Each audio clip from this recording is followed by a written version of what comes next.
Hey y'all, I'm Blaine Phillips. And I'm Jason-LeVan. We're married, like just a minute ago, but we've been together for 14 years. We have a teenage daughter. Which means she's basically an adult, right?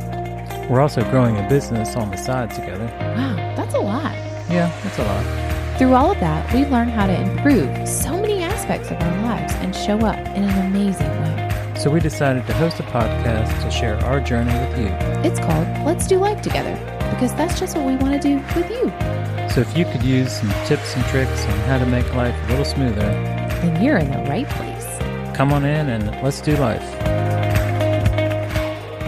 Hi friends, welcome back. It is episode 3. Can you believe it? It's happened just like that. Have you listened all at once? Or you're breaking this up? I'm so curious. It's like Netflix. Just keep listening, right? Just keep letting us go. Well, today we are here and we're going to talk about date nights. Right, Jason? You ready? I'm ready. All right, let's do this. Let's dig right in. Let's start by taking you back a little bit. So, like I've mentioned, we've been together for 14 years now and married for 14 seconds, which is probably a story for a different day. But we've gone through lots of cycles in that. The parenting, and we talked about how we just were doing life and checking the boxes and all of those things. And one of the things that suffered was us. Quite honestly, our relationship. And I'll go ahead and preface this and say, I might say him and I might say me. And yes, we are an opposite sex couple, but it doesn't matter. It's whoever your person is, whatever that means to you. It's still a relationship, whether you're dating, whether you're married, whether you're male, whether you're female, it doesn't matter. It's your person, it's your partner. And I'm betting you can relate to parts of where we were. We were kind of in that place some years ago where we were just caught up in taking care of all the things and all the people that were around us and not us per se, right? Right. We were just going through the motions. Exactly. Just checking the boxes, doing all the things that we think we're supposed to do on a daily basis and just not making time for each other. The kids were taken care of and the soccer collar pool was organized, and I had the cutest Pinterest halftime snacks there were, let me just tell you. But we were fine. Like, it wasn't like we were fighting or we were doing the things, but we didn't have that spark, that zeal, like think back to when you first met your person, the honeymoon phase. We all go through it. Jason and I started dating, I guess. I don't even think you can call it dating as adults because remember, it's both of our second marriage, but we started doing whatever adults do in the dating process. And you didn't want to be away from them. You wanted to be with them all the time. And the makeout sessions were great. And we were really intentional about that time and lovey-dovey. And then life happens, and it happens to all of us. It's so easy to get caught up. But we really didn't date that much at the beginning. We just kind of quickly fell into this comfort zone and started, building a life together. That's a good point, because we mentioned we're a blended family. Jason already had 2 children, and we waited about 2.3 seconds before we had our child. So there wasn't a lot of dating that happened, but there was that honeymoon phase a little bit. We didn't do a ton of it, but then diapers happened and the electric bill has to be paid, and you just get caught up in checking the boxes. Can you relate to that? Have you ever just been caught up? And you just get busy. And that's one of my 4-letter words around here, busy. And busy is an excuse. Jason, we're not even 4 minutes in and you're on the soapbox already. Watch out, people. Watch out. But it happened to us. There we were. I missed my man. I did. I missed him. He was sitting there right beside me on the couch and going to bed with me every night. But something was missing. It wasn't the same. I just felt disconnected from him. And I said that and I tried to communicate that. And it's hard to say I miss you when I'm looking at you, like it wasn't like he traveled or he had been gone, but I missed him and I missed us, really. At that time, you had kind of started your personal development journey, and I kind of understood the words that you were saying, but I didn't feel it the same. I kind of recognized it, but I guess I didn't put as much value in it. Yeah, that happens a lot. Sometimes I'll say words and Jason's looking at me and he's like, I understand the words that are coming out of your mouth, but he doesn't always carry the same feeling. So as I was personally developing, I was learning how to communicate that in a different way. Just my way isn't always his way. So we wanted to make sure that we were communicating. I was saying it in a way that he could hear me and take action on that, and vice versa. I wanted to hear what he was saying in a different way. And then we went to a conference together for a personal development type of conference. You had gone to one or two before with some of your work buddies, I guess we would call it. And I think that's when I started to hear it. I heard it a different way. And it was probably when the speaker commented something about telling the women to put themselves together, get ready for the day, get dressed, look presentable, and start having sex with your partner. Whoa, we're not there yet. Simmer down, Jason. Did you catch that, though? Let's back up. Let's rewind for a second. We went to a personal development conference. Who even is this? Like, what is even happening? First of all, pretty positive I can tell you I had no idea what personal development was 5 years ago. Definitely didn't know conference existed, and 100% can guarantee you never expected that my hiney would be sitting in the chairs of it. But by golly, I was there. I was soaking it in, and I was like, yes, I need to change. If you want something different, you got to do something different, right? And I heard that, and I learned it, and I was like, Jason, I need you to come. We need to go. We need to be there together, hearing the same things, and just grow. I am in this. We are in this. We're in this for the long haul, but I'm not just okay with okay anymore. Now I see what exceptional can be like, and that is where I want to go. I want to have an exceptional life with you every minute that we're blessed to have every day. And so there we were sitting in this personal development conference, and we were spent, half of one of the days probably talking about your relationship and connecting with your person and what that looked like. And he's right. I definitely heard her when she said, are you putting your face on? And I was like, well, I shower and I pull my hair back in a wet ponytail. I know it's not about wearing lots of makeup or any of that, but are you feeling good in your own skin? Like, are you putting your best foot forward? Because they can feel that, not just about how you look, but it's the air that you carry in yourself when you're taking care of yourself, right? And it's about taking ownership. It's two people in this relationship, and it's not, one person sitting there and wishing that their partner did this differently or did that another way or did more of X, Y, and Z. It's taking ownership and doing your part just as much.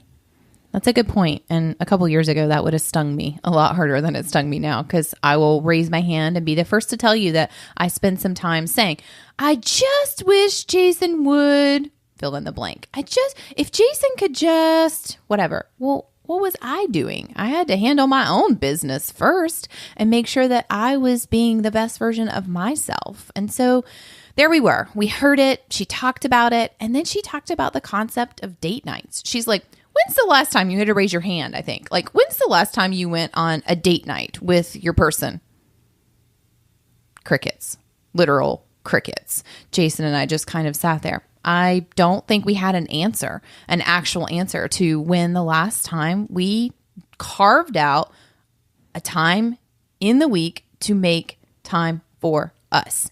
And that really hit home. Like, we need a date night. He talked about, we didn't date a lot in the beginning, and we got busy pretty quickly, and kids can very easily consume every minute of your day, and kids are important. And I feel immensely blessed to be a parent, especially when I spent over 2 years of my life believing that I may never actually parent.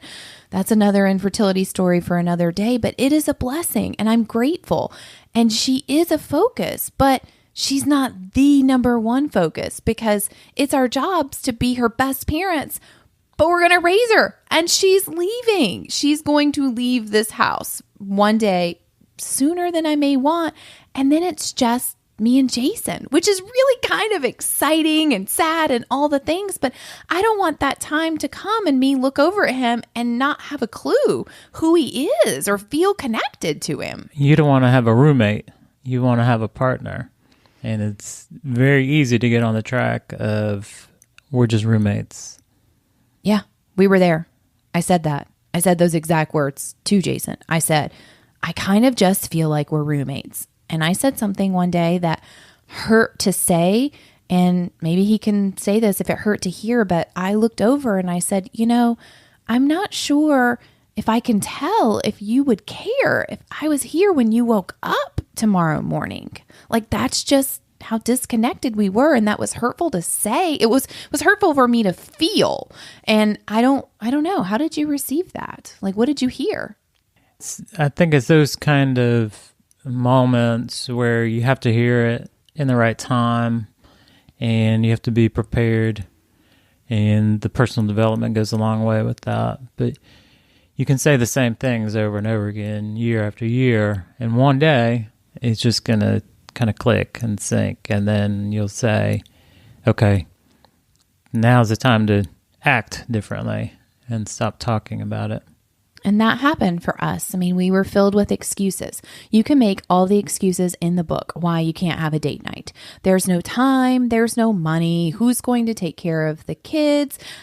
He won't invite me. She didn't invite me. He's not been kind this week. We've lost that zeal. All the things. Well, what do you want?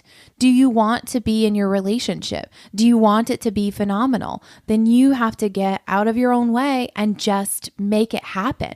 Get out of the way of excuses. And it's just like anything else, but we're talking about date nights here today, and we were filled with excuses on why we hadn't gone on one in 6 years. Right. It's a lot easier to make excuses than to make plans. Ouch, that one stung. So here we were. We were ready. We were committed. So we had to figure out what that looked like for us. And in the conference, she talked about carving out one day per week to go on a date night. Doesn't need to be the same day of the week. If it is, great. If there's a day that works out for you, cool. If not, it doesn't have to be a night. It can be a brunch. It can be a breakfast. It can be a lunch. It can be whatever you want it to be. Just a few hours of uninterrupted, unplugged time with just your person. And sure, sometimes those could be a double date, but we had young children. Our finances were not booming. Like, we weren't going to go to Ruth's Chris every week. It wasn't a thing, but we had to figure it out because we were done with the excuses, right? So, Jason, we need some practical advice here because our listeners know they're probably not dating their person as much as they should be. They probably can't tell you when the last time was. And I bet they're coming up in their minds, just like we did, with all the reasons why they can't. So can you break it down? Can you tell them, actually you can, and here's how?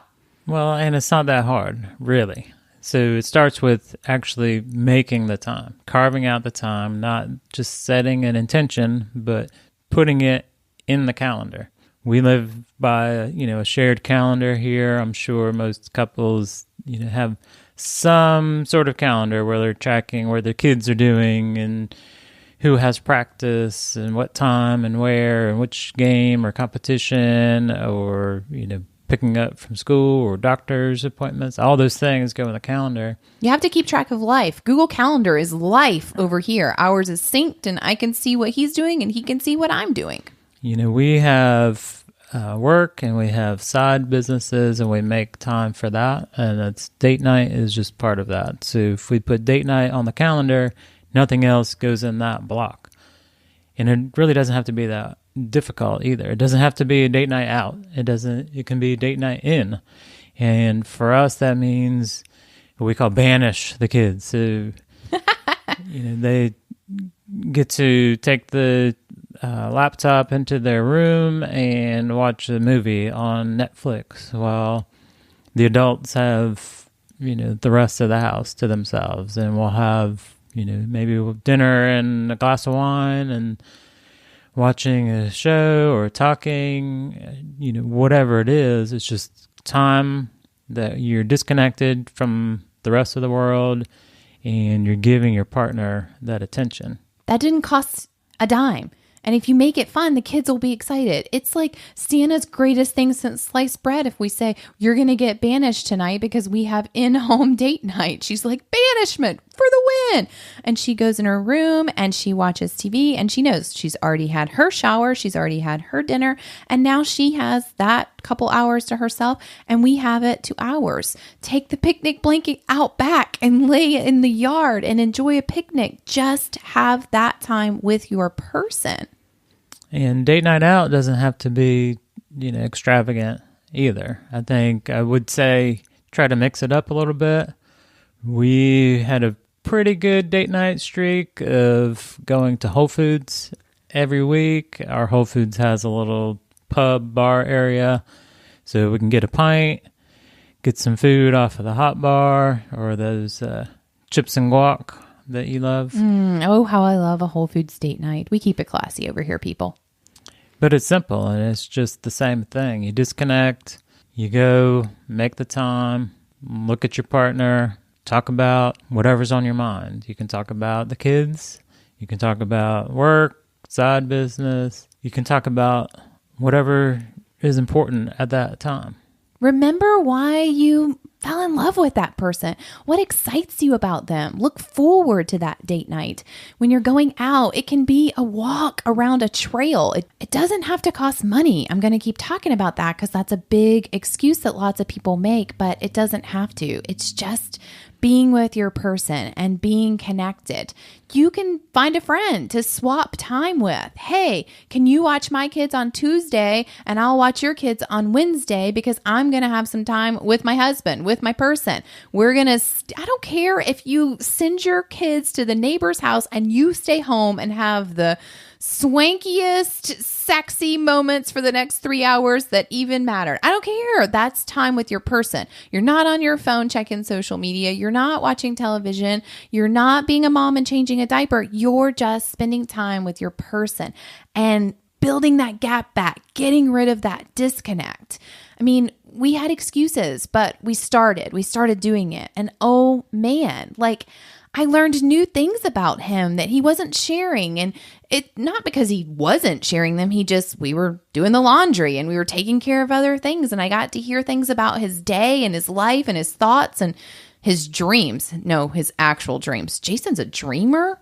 And night I don't know. He's chasing cops and robbers or something. It's really strange. I guess maybe that's a talk for another day, but he shares his dreams and talks about that, not his goals, but his dreams. And I'm like, really? I mean, I'm just sleeping over here, but whatever. It's him. It's his life. And I so look forward to that time with him every week now. And we're going on 2 years or more of consistent date nights per week. We got out of our way. We got out of the excuses and just made it happen. And sometimes we fall off track and we don't make the time. We don't schedule it because we get, like everybody, caught up with other things. But then we recognize it, make the intention, and then put it back on the calendar, schedule ahead of time. So weeks ahead, just carve out the time. It's true. Life's not perfect. We are not perfect. You're not perfect. It's okay. You can set the intention to start having weekly date nights. And that doesn't mean they're going to happen every single week, but you're setting the intention and you're starting. And if something happens that week, because life is still going to happen, even if it's on the calendar, something might interrupt it. Anything could go on, and don't let that derail the next week. I mean, we've gotten caught up, and it happened a couple months ago. We were their travel. I had been here, Jason had been there, and we just hadn't made the calendar. And finally, after several weeks, I was like, hey, I miss you. Can we go see what Whole Foods has got going on? And just speak up. It's okay. And ladies, listen up, okay? I will tell you, I love date night, and I love date nights most when Jason plans them. I do. I really do. I like when he blocks out the time on the calendar, and I like when he plans what we're going to do. And that's for two reasons. One, I do a lot of planning over here in our life. I plan our menu. I plan our food. I prep. I plan our life. I do a lot of the planning. And so when something is planned for me, it feels really good.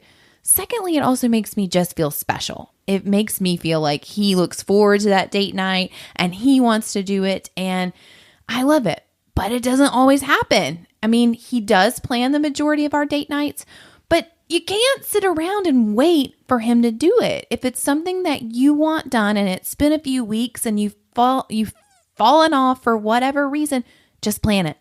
Just do it. Just say, well, he might not want to. Just put it on the calendar. You can do it too. I did. I was like, hey, I miss you. I put Whole Foods on the calendar. We're going. Cool? Great. We made it happen. So guys, I hope you heard that. So plan it. If you do the planning, I guarantee you're going to enjoy the benefits of that. And it can be simple. It can be you're going to take a walk to Waffle House. It doesn't really matter. She's still going to like it because you planned it. You can, stop at the grocery and buy those, 2 or 3 things that you're going to have for date night in. It really doesn't matter. Just take the decisions away from her. She's making all the decisions all the time, or a lot of the decisions around, running the household. And just kind of having that break and being at your whim, it really will go a long way. Oh, hallelujah. It is so true. When he takes those decisions away, I'm like, yes, it just makes it that much more special. But it may not be the dynamic in your relationship, and that's okay. Here's where communication comes into play. I've said to Jason, hey, I don't mind planning a date night here and there, but it means so much more to me when you do. And here's why. I told him those 2 reasons I just shared with you. So maybe you do want to plan the date nights and you have reasons. Just communicate that. Maybe you don't. Maybe you're like me and you're like, let him sweep me off my feet and take me to Waffle House. Did you really say Waffle House earlier? I don't know what he's doing, but whatever. Let him do it. Then just communicate that with him and make it happen. I look forward to it throughout the week. When it's on the calendar and it's that morning and I look and I'm like, it's date night. I'll generally text something throughout the day like, hey, I'm excited for date night tonight. And just, it gives you something to look forward to in your life and in your relationship. I may even say, hey, can we make sure to talk about this tonight during date night? And I don't know. When he texts back that he's excited, it's that romance. It's that spark, that thing that you're missing. And I mean, let's be honest. We generally might talk about how date nights are going to end too. But it really is about, making the time for your person, understanding what each other wants out of it. So who's planning, who's not. Maybe you don't like surprises, so you need to be the one that's making the plans. That's cool. But you just have to make it a priority. Make your relationship with your partner a priority before the kids are out. I think that's our biggest lesson that we bring to you today. Hopefully, if you're maybe newly together or newly parents, we can ward you off from those years that we spent where we were just going through the motions. Or maybe you're in the middle of the motions right now and you feel stuck and you're just not sure the next step to take to find that place again. Then that's our hope. We're doing life together, right? And we're trying to save you a little bit of the hard years and the heartache that we went through. So just decide today that your relationship is the priority. Yes, you're going to be a great parent, and yes, your kids are going to be taken care of, but not at the expense of your partner that's going to be there forever. So let's commit to making date nights a priority once a week, whatever that looks like to you. We've given you real life examples on how to avoid the cost excuse, how to avoid the time excuse, and how to get over yourself waiting on them to do it. So put those things into action and plan your date night. Actually, do me a favor, put me on pause right now and text your person and say, I'm planning a date night and I'm excited to make out with you again. I bet it's going to get a pretty dope response. I'll wait. Okay, did you send your text? Are you back? Are you excited? Do you feel that excitement in your stomach just thinking like, yes, I see that they are where I was. They're stuck and they fixed it by a simple tweak. There are lots of tweaks to the fixing, but here we are just chunking it down one step at a time. And date nights is one action step that you can take to rekindle that. So go and make it happen. Start this week. Put it on the calendar. Did you do it? Is it on the calendar? We hope so. We are excited to hear about it. I would love for you to go comment, leave us a review. Tell us, was this helpful? And tell us where you're going. What are you going to be doing? Maybe you have a super dope date night idea that we need to do next time. Don't make it too scary though, because I get a little frightened in like scary movies and things. I don't want to do that. But I mean, if that's your thing, then go rock that out. But tell us, where are you going on date night? And then I'll give you a little peek. Next week, it's going to get real. Like we're going to take this relationship business one step further and talk in depth about phase 2 of getting that spark back. Right, Jason? Is that where we're going to talk about sexy time? Oh boy, again with the sexy time. Actually, it is. So if you want to hear about sexy time, as we call it, and phase 2 of Operation Get the Spark Back, then join us here next week. Until then, have a great time doing life. Hey there, popping in real quick because I got so excited during this episode that I forgot to tell you. We created a free download just for you. It's filled with date night ideas for both in the home and out of the home. So just head over to blingphillips.com and download your free copy now.